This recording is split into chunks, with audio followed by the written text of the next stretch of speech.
Alright y'all, welcome back to the channel and to some more turkey patterning. And today, we've got another shell and choke combo that we haven't tried, but it's one that I definitely have some pretty high hopes for. Because we know that this shell is a really good performer, and the choke has been a little bit picky so far. But I definitely think it's got a whole lot more in it, and I think this shell is going to be the right combination to be able to do it. So for the shell we've got out here today, I brought out some more of the Herter's 20 gauge shells. These ones are a 3-inch, ounce-and-a-half payload of number 9 TSS shot, moving about 1,200 feet per second. And we have seen some very good performances out of these shells so far, so I really don't expect anything less out of them today either. But for the setup we've got to run them through today, I brought out the Stevens 301 20 gauge with this choke, which is the Primos Tight Wad 570 constriction turkey choke. And in the couple times we've tested it, it's been a little bit pickier with some loads, but again, I really think this is going to be the ticket today because I don't think we've tested these Herter shells through a 570 constriction yet. So I guess we kind of have a relatively budget setup. I mean, that's a $24 choke, something like that, and a $200 shotgun with a $40 or $45 box of TSS shells. So I'm thinking we should see some decent results today, all things considered. But as for the test, everything is going to be the same as usual. I've got the turkey target set up at 40 yards. I've also got the chronograph so we can get our velocity. So let's get you guys a view of the target. We'll take the shot, look at the chrono, and then look at our results. I definitely have some decently high hopes for this combination today. So let's head over here and take this shot and just see what kind of pattern performance we can actually get out of it.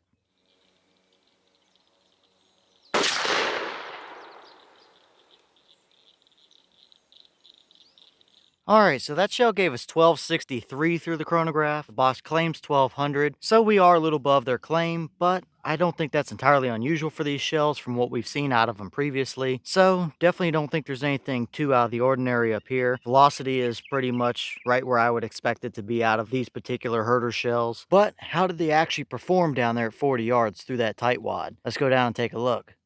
All right, now we're down here at our 40-yard paper, and this is what we got. Now, our birchwood casey doesn't look all that amazing because it didn't flake off very well, but we'll take a closer look at it here because this whole entire upper 2/3 of the paper is just covered in shot. That is a ton of pellets around that bird's head. Absolutely. I mean, you can see how many we had stacked right through the eyeball right there. That's probably 7 or 8 pellets alone, not to mention the rest of them that hit him. So definitely a very good looking core area to our pattern. And as for the rest of the pattern here, definitely not bad whatsoever. That is a pretty much textbook hunting pattern in my opinion. It's nice and hot, it's tight, but it's not so tight that it doesn't give you leeway. I mean, you probably have 14, 15 inches of leeway there pretty easily. I mean, that turkey paper is 12 inches wide. The pattern might have been just a touch off to the left, but that's no big deal here. Clearly, it gives you plenty of leeway for it. And on top of that, we only see a couple of flyers, which is not at all unusual for these Herter shells. There's a couple up there and a couple down there at the bottom, but nothing I'm really too concerned with, or nothing abnormal anyway. That pattern doesn't have a screaming tight core necessarily, but that 15, 16 inch circle right around the middle area there is pretty much textbook perfect what I like to see in a hunting pattern. There's no question that that's a 40-yard capable turkey pattern, and probably 45 and 50 yards as well. I think you would run out of energy with these TSS 9s before you would run out of pattern. So definitely looking very good through that tight wad choke, I'd say. I don't know that I would really want it a whole lot tighter than that for a hunting pattern in my kind of scenario anyway, where I'm probably going to be hunting a little bit brushier, thicker woods with the potential to reach out to 40 or 45 yards. That's going to be about perfect right there. So for a 20 gauge pattern, it looks beautiful. I mean, through the vast majority of our core area here, there's no voids or gaps or anything in there. There might be one just down here at the bottom left, but as compared to the rest of that, I'm not too worried about that whatsoever. So overall here, I would say that is about as perfect of a hunting pattern as what you could ask for. So that definitely looks pretty good in my opinion for a pretty budget setup overall, and for a $24 tightwad choke, we really can't complain too much about that kind of a pattern right there. That would absolutely get it done any day of the week. Okay, and here's the wad from that shell, and pretty typical herder stuff, nothing too special to see. It looks pretty much perfect overall. It opened up almost as perfectly evenly as what you could ask for. There is one little pinhole right here in the middle of this pedal, but the rest looks good, so I'm not really too concerned about it at all. Definitely no snags or anything weird. It looks very standard overall, nothing stuck down in the bottom, so definitely I think it did what it's supposed to do for today's test.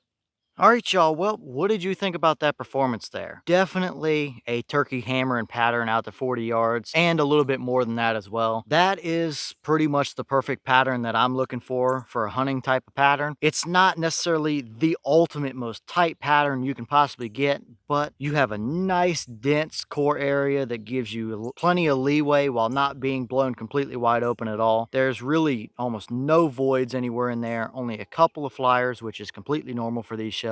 So overall, that is about perfect, all things considered, for this combination. We really can't complain too much about a pattern like that. In a 20 gauge, that would absolutely get it done any day of the week, that's for sure. But as always, leave your thoughts in the comments. Is that about what you expected to see? Were you a little bit surprised one way or the other? Have you tested one of these Tight Wad 570s or the Herter shells or both of them together? And what kind of results have you seen? And maybe what other shells might you want to see run through that tight wad choke? Because clearly, I think that we're on the right track here. For a cheap choke like that, we really can't complain too much about that kind of a result, that's for sure. So let me know all that down in the comments. But as for today's test, we really can't go wrong with a pattern like that, that's for sure. But with that being said, I've got some more filming to do for you guys today, so I'm going to get back to it. As always, we have the channel Instagram as well as the mailbox where you can send stuff if you'd like. All that information will be in the description if you're interested in it, but I'm going to get back to it, so I'll see y'all in the next one.